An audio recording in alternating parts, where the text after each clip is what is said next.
Okay, we're at the phase where we're rebuilding flippers. Bally flip-flop has a lot of... These flippers take a beating.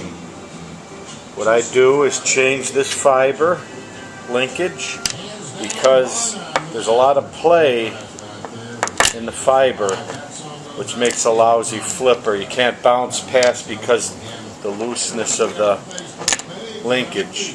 Put a new one in. The plungers are always good.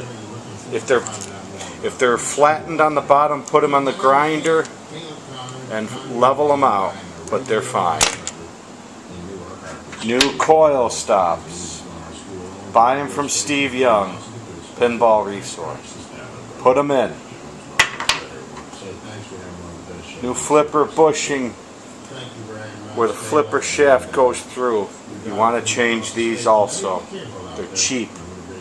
Do it. New coils. Put new coils in. You'll have a faster game.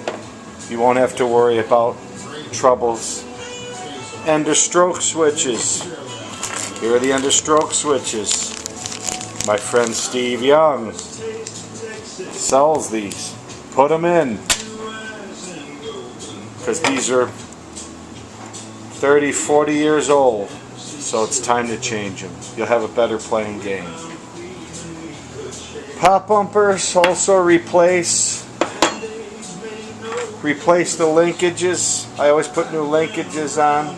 The spring's okay. The plunger's okay most of the time. And put a new coil in that.